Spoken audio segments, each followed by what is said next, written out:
Our study is focused on understanding the context of economic growth and specifically how that affects women's economic empowerment.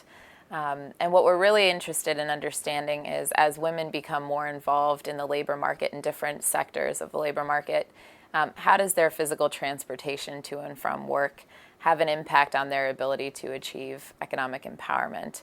So for example, in places like Pakistan and Nigeria, where we will be working, getting a sense for women's feelings of security and safety as they're going to and from work, and how the existence of protections may, or the lack of protections may have an impact on their participation in the labor force.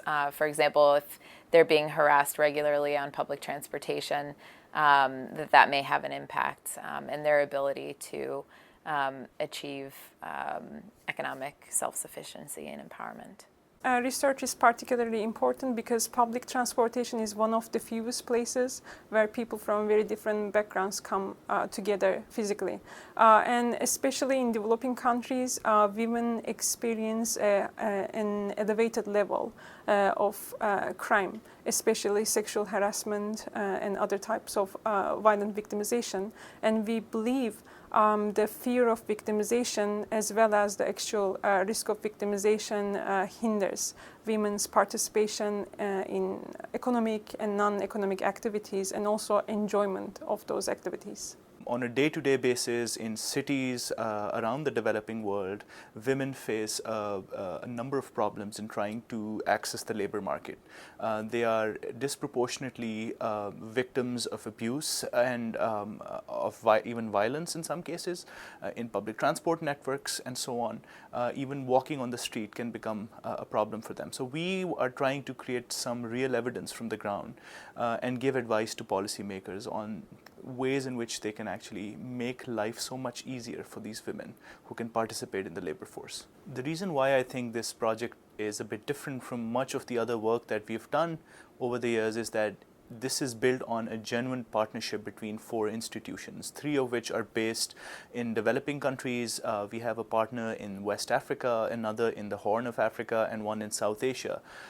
Each region has their own sort of unique dynamics of how growth and female empowerment are linked, but I think there are also a lot of commonalities across them. So we feel that having our partners from 3 or 4 different parts of the world actually enables us to do interesting comparative analyses across these 4 regions. I'm hoping through this study that the policy recommendations that will come out of the study, not just from our team at Urban, but through all of the partners on the study working on the ground locally and a lot of the different countries that we're partnering with, that it'll lead to policy recommendations on the local level, on the national level, and the international level that are more specifically tailored to including gender as a priority when thinking about economic development. So I'm hoping that in the end what we achieve is more inclusive development for women in the countries that we're studying, and that we can really help to highlight the importance of taking gender into account when we're thinking of economic growth. And if we leave that behind, we're essentially leaving half of a workforce behind.